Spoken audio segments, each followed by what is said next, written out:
Okay, so today I'm looking at one of the most infamous and controversial toys ever to come out of Japan, the 1979 Mobile Suit Gundam DX set from Clover.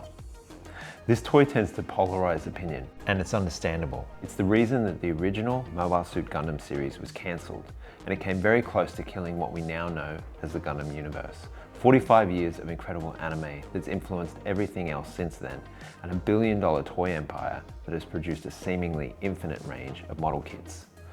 But it came close to never materializing, and many point to this toy as one of the biggest contributing factors to the original series being cancelled.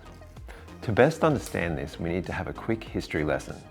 As always, there's chapters in the video, so if you just want to dive into the toy, please feel free to skip ahead. But for everyone else, I need to take you back to Japan in the 1970s when anime and toys first discovered their symbiotic relationship. Kids TV was chock full of super robot anime. Think Mazinger Z, Getter Robo, Voltes 5, Combattler V. The anime series ran alongside commercials that the toy sponsor ran during the show, which sold the toys, which fed into the popularity of the anime, which drove further sales of the toys. The animators and production house were happy, the TV networks were happy, and the toy company was happy. And of course we, the kids of the time, were very happy. Capitalism at its finest. One of the most prominent creative voices during this era was Yoshiyuki Tomino. Tomino-san had started his career working for the god of manga, Osamu Tezuka, first as a low-level production assistant, but faithfully worked his way up drawing storyboards and crafting stories for Astro Boy and other series until his directorial debut in 1972 with Umi no Toreto, Triton of the Sea. Off the back of that, he joined popular animation production house Nippon Sunrise in the mid-70s and was one of the primary creative voices behind the explosion of super robot anime with Raiden the Brave, Voltes 5, Zambot 3, and its follow-up Daitan 3. These series pioneered transforming and combining robot characters and mecha that shaped pretty much every robot toy made ever since. So when he began production on an exciting new series called Freedom Fighters in the late 70s, alongside animation director Yoshikazu Yasuhiko, who had worked with him on Raiden the Brave, and mechanical designer Kunio Okawara from both Daitan 3 and Zambot 3, presumably he had his choice of suitors amongst the toy companies of the time. As the mechanical designer, Okawara-san was responsible for working with Sunrise's partner Sotsu, an ad agency that owned the licensing right to Sunrise's productions, to start courting sponsors for their proposed show. While Popey were the incumbent market leader in die-cast or super alloy robot toys, their competitor Clover had seen some success with Sunrise's last two series, branching out from their traditional market of baby dolls and vinyl figures to make the toys for Zambot 3 and Daitan 3, both Okawara designed, and so they eagerly jumped on board as the sponsor, granting them the rights to the toys. Clover proposed that the title Freedom Fighters didn't have enough market appeal, however, and was updated to Space Combat Team Gunboy, or Gunboy for short. Now we get to the elephant in the room. It's very clear if you look at the Clover Gundam, and I'm specifically calling it just Gundam, as the RX-78 model is nowhere to be found on the toy or its packaging and manual. You can see that arguably its critical downfall is that it only loosely resembles the actual mech as shown in the anime. You'd be forgiven for thinking it was some kind of cheap knockoff, but then keep in mind that it was 5,800 yen back in 1979, which, if internet inflation and currency calculators are to be trusted, was about $300 by today's value, so you'd expect it to be at least a decent representation. But if you look at the early designs that were developed by Okawara-san while it was still under the Gunboy moniker, you can see the clear resemblance. And to be fair, it's actually pretty accurate, especially through the lens of 1970s toys. So the fact that they ended up going to market with this design presents two scenarios. Either Clover were too far into production of the toy to make changes by the time the look was revised to the show's final design, or they just chose to ignore it and in their arrogance thought that it wouldn't matter. Kids won't notice. I couldn't find evidence to give weight to either scenario, but you could argue that both cases come with a fair share of arrogance, as even if it wasn't outright corporate arrogance and they were deep into production with the original design, it seems like a bold decision to release it anyway. Again, kids won't notice, or at least kids won't care. Now, although it was 5 years later and under slightly different circumstances, we can point to another mech-centric franchise that also featured toys that only loosely resembled the source material, that demonstrated it could be successful. Transformers. We all know that in most cases, G1 Transformer toys were so far removed from their on-screen characters, it's comical, but we just chose to accept it. The most obvious, Jetfire, at least has the plausible excuse of being due to a licensing issue with Bandai's Macross. But think about guys like Ironhide and of course Prime himself. This representation of Gundam by Clover is infinitely closer to the anime than the majority of G1 Transformer toys. So perhaps this guy's awkward appearance isn't entirely to blame for almost sinking the ship. But we do know that the toy absolutely bombed, to the degree that Clover execs were calling Tomino-san directly and complained and pressured Sunrise to introduce the G-Fighter vehicle midway through the series, which then allowed them to add more play value to the DX set that you see here today. Interestingly, Sunrise producer Eiji Yamaura recalls that they were receiving fan requests to produce a line of model kits to support older fans of the show. However, Clover were unreceptive to the idea. Sadly for them, nothing seemed to move the needle, and Clover's wavering sponsorship and lower than expected ratings saw Mobile Suit Gundam officially cancelled before completion, with the series being trimmed from the original 50-odd planned episodes to its final count of 43. Or 42 if you disregard the original Kukuru's Doan episode that Tomino-san disowned and was dropped from mainstream syndication of the series. The other popular theory, and in my opinion the most likely, is that there was a misalignment in the target market for the anime and the toy. Just a few years earlier, Space Battleship Yamato had proven that a more mature anime could find a significant audience and be a commercial success. And Tomino had made enough of a name for himself in the industry and at Sunrise that he was given freedoms to stretch the genre with Mobile Suit Gundam outside of the proven formula, to move the focus of the story from one central hero robot character to a wider cast of human leads. So while the series does feature some of the most iconic robot designs to come out of Japan, and in my opinion one of the most beautiful and timeless robot designs we've ever seen in the heavily samurai-inspired RX-78, they genuinely all play a supporting role to the human characters. On top of that, the protagonists and antagonists break the mold of clearly defined one-dimensional cartoon goodies and baddies, with both sides blurring the lines and becoming grey in a way that is similarly found throughout the storytelling of master animator Hayao Miyazaki, who himself was emerging in the anime scene at the time. The final area where Mobile Suit Gundam differed from other anime of its era is its more realistic portrayal of a wartime conflict in which there are continual tragedies on both sides. So if you have this much more nuanced and mature story that clearly appealed to an older audience, and on the other hand, you then have this toy here that's designed for a primary or elementary school age segment, as well as white men in their 40s apparently, you don't have to be an MBA or a business wizard to realize that Sunrise and Clover could have been better aligned strategically. The half a century long, multi-billion-dollar confirmation of this observation is of course the fact that Bandai, who were the parent company of Clover's main rival Popey, saw promise in the franchise and the new real robot genre that was emerging from it. Hobby magazines at the time caught on to fans of the series who were apparently scratch-building model dioramas of the show's mechs, and some of the smarter Bandai folks got the idea that model kits aimed at a more appropriately aged audience could be an innovative idea. As we all know, it turns out they were more right than they could have ever dreamed, and the first releases of kits sold out immediately, causing near riots anywhere restocks arrived. Since Bandai took over as the sponsor in the mid-1980s, they've sold over 500 million Gundam model kits, which incidentally are all still made in Japan, all at the same plant that runs 24 hours a day, 7 days a week, 365 days a year. As a footnote, Bandai didn't actually take complete ownership of the Gundam franchise until just a few years ago.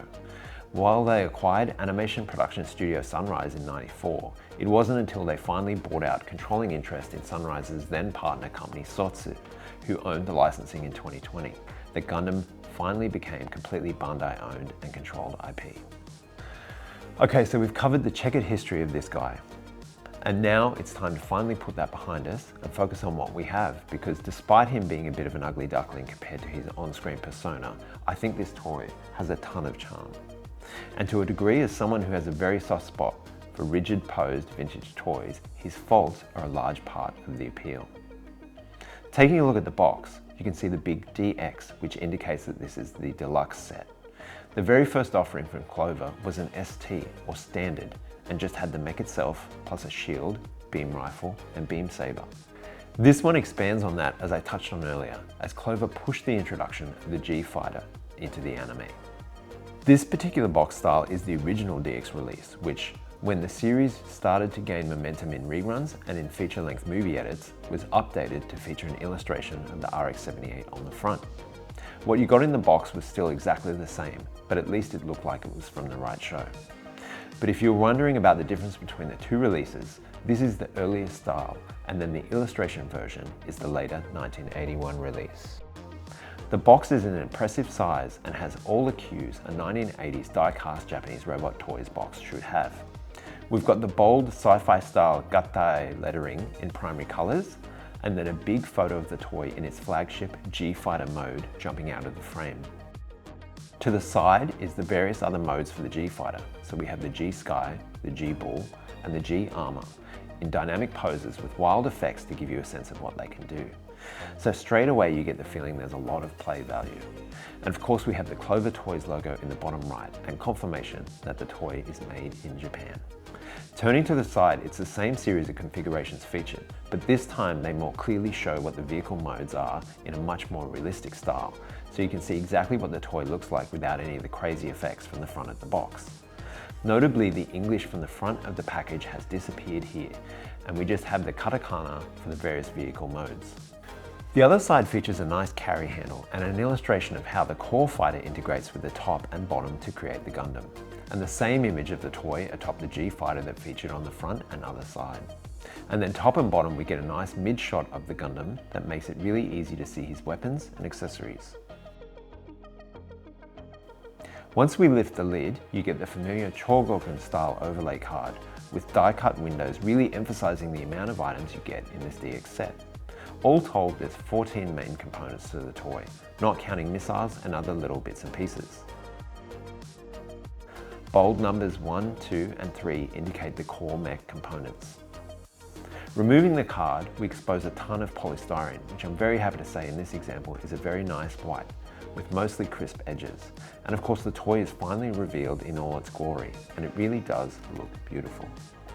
Lots of plated chrome detail, and all the red, blue, yellow and white tells you this is undoubtedly a heroic figure. In the box are the top and lower halves of the Gundam mech, the core fighter, which can be flown by itself or integrates into the Gundam, and left and right wings of the G-Fighter, known as the G-Wing. The cockpit nose of the G-Fighter, called the G-Capsule, the G-Caterpillar base and tread of the G-Fighter for when it's engaged in surface operations, 2 shields, 2 beam cannons, the Rush rifle, the Sword Javelin, 2 large missiles for the bazooka, 4 small missiles for the cannons, the Rocket Punch fists, a couple of bits for the core fighter, a manual and a sticker sheet. There's already plenty of stickers on my version, as you can see, so I'm not completely sure where the additional ones are meant to go. It's not really made clear in the manual either. The manual has a cover front and back, but when you unfold it, all the rest of it is black and white with a blue spot color. Unfortunately, the black and white makes it harder to see what's going on in each step, but thankfully the various modes aren't that complicated. One of the highlights of this set is the core fighter, which is the plane that young pilot Amuro Ray flies in the anime to combine with the top and bottom of the mech to make the Gundam. As you can see, it's not too far removed from the cartoon, but maybe I'm being generous. You kind of need to assemble the core fighter, folding out the red wings, which are a bit floppy, but that might just be the age.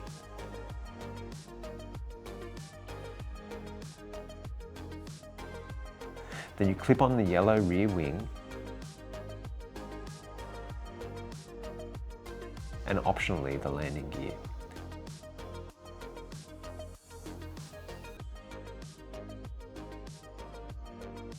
It's really gorgeous and has a little weight to it. There's no obvious metal parts on the surface, so I'm guessing the inside has a die-cast core that the plastic is laid over.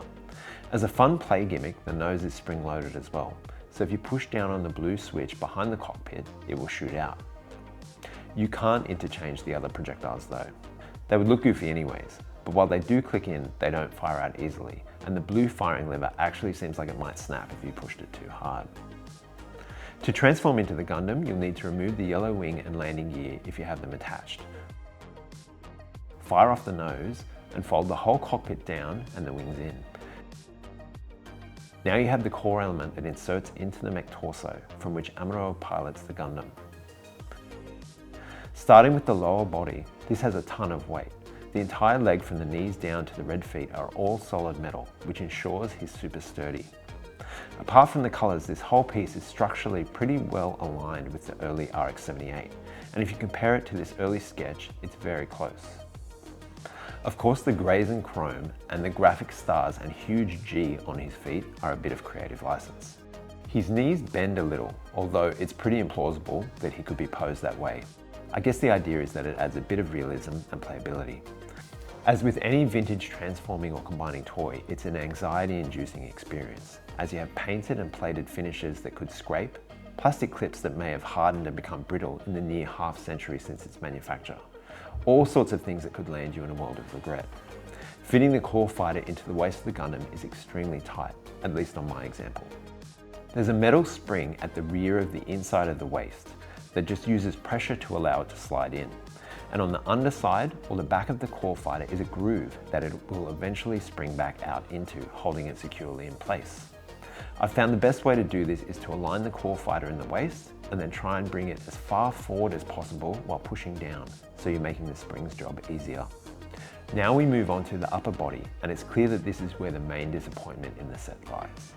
While it is undoubtedly a good looking toy, you can imagine how much better this entire set would be, even in the off-color scheme, if the head sculpt was just closer to the anime. While it's unmistakably Gundam, the proportions are all wrong. Like the lower half, the top is very weighty, courtesy of the entire red and blue torso being completely die-cast.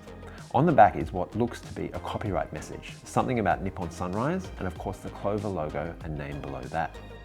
To complete the combination, the top just pushes down over the core fighter so that the plastic clip on the back of the upper body clicks into the lower body. And he's ready to go. Gundam Gatai. As I mentioned, the weight in his lower legs keep him super sturdy on his feet, and ignoring all the observations I've made to the contrary, he looks fantastic. The arms are all plastic, but have a decent range of motion. The shoulders spin the whole way around and can lift to horizontal. The elbows don't, however, and can only lift about 45 degrees. But you can then rotate the shoulder to get his arm pointing straight ahead. And what kind of Chogokin toy would be complete without rocket punch hands? This guy's silver-plated fists still fire with a healthy amount of force, which is great. His saber slots behind his left shoulder, and on his right is a big port to attach the bazooka.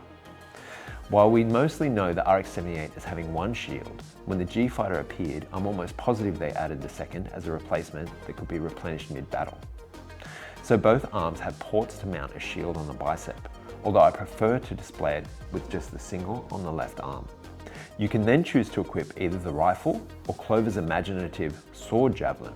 If it didn't have the bayonet bit at the top, it might have almost been similar to a Zaku Heat Hawk. That one's best left in the box, or maybe just displayed to the side if you ask me. I should mention that the bazooka, rifle, javelin, shield, and even the larger black beam cannons all feature the same size post attachment, so they can be used fairly interchangeably. On the back of his heels are little wheels that allow him to do a rather strange power sliding attack pose that's shown in the manual, something else Clover came up with themselves. You can push the core fighter wheels into his back and then lay him down. And then, yeah. Okay, so that's the Gundam completely built and accessorized. So we now get to check out the G-Fighter accessories. Laying it out, the pieces are actually quite large, and they all have a very sci-fi feel. The scale is different, but I see a lot of similarities with the Diaclone Skybase from 1982. The easiest configuration to start with is the G-Fighter. You just click together the two sides of the fuselage, then angle the bottom of the nose on first before holding your breath and gently but firmly clicking the top into place. And as soon as you've done that, you start to panic about whether it'll come off without snapping. All of this is just plastic, which is not an issue at all. But when you add the G-Caterpillar, you immediately notice the added die-cast weight buried somewhere inside. This just connects underneath via two ports, and then you can connect your beam cannons and you're ready to go.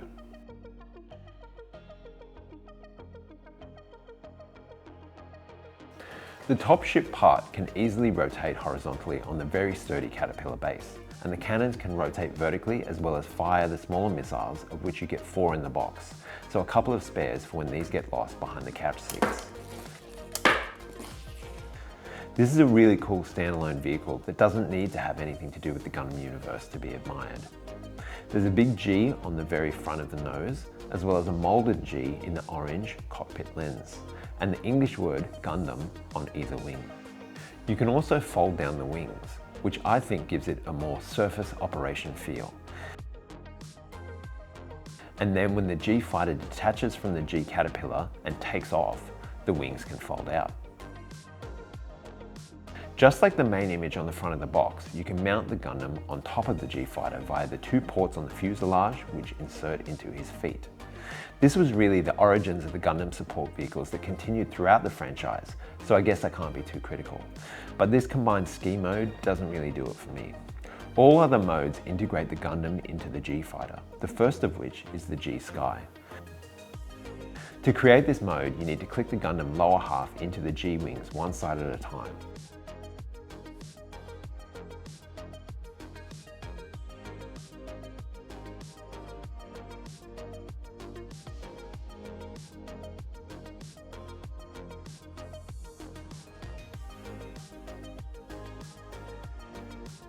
And then mount it onto the G caterpillar.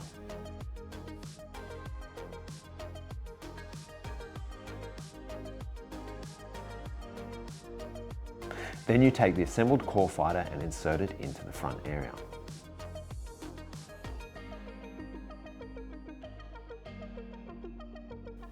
And there's the G-Sky.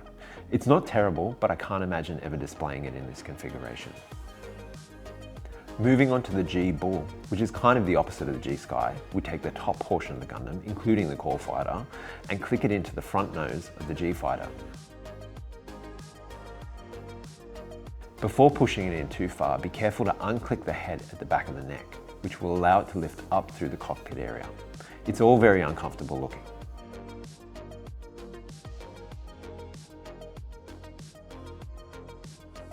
In the proposed final form, as shown on the box and the manual, the cockpit is closed, which does bend his helmet fins backwards. They're soft enough to bend, however, I really wouldn't leave it like this for an extended period of time, as they're unlikely to return to being straight.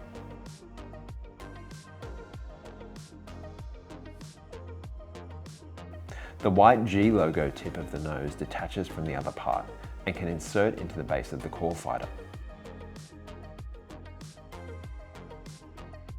Then mount both shields on the arms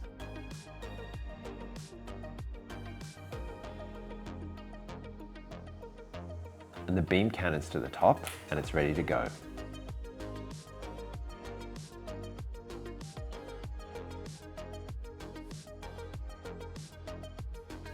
And for the final configuration, we bring it all together with the G-Armour. Starting with the G-Buul, take the white nose from the base of the core fighter and return it to the front of the G-Fighter's nose. Rotate the Gundam's head inside the cockpit so he's looking the right way.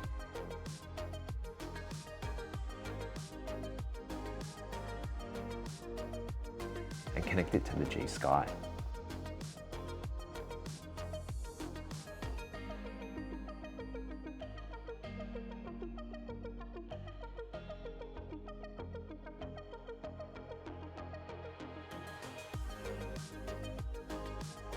For final touches, you rotate these white and blue parts off the side of the fuselage and flip the wings up.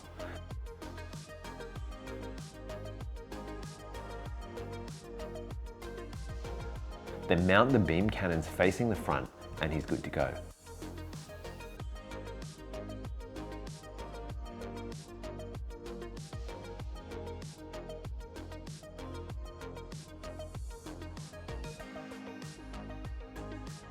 G-Armour ready to take on the G-On Army. The G-Fighter is great, but these alternative modes don't really do it for me. Compared to something like Voltes 5 or Diaclone Big Powered, where similar smaller land and sky vehicles combine to a larger robot, here the robot mode is obscured, and it all feels less than the sum of the parts. Overall though, this is a fantastic vintage set and is gorgeous on the shelf just posed up as the Gundam with the G-Fighter beside it. But as we know, this wasn't good enough to save Clover. This was far and above the best selling of the Gundam toys, but the moderate success it eventually enjoyed in '81 after the release of the Gundam films only prolonged the inevitable. Clover went on to sponsor and license more of Sunrise's later anime until their bankruptcy just a couple of years later in 1983. So that's it. Thanks for sticking with me throughout this one. There's a fair bit of research involved and I want to give credit where it's due, so I've put a link to all the resources I've used in the description. As always, if you enjoyed this video, please do subscribe to see more similar content in future. I'll also upload a secondary video that is just shots of the toy itself, so you can see even more detail without me interrupting you, so please check that out. Thanks for watching.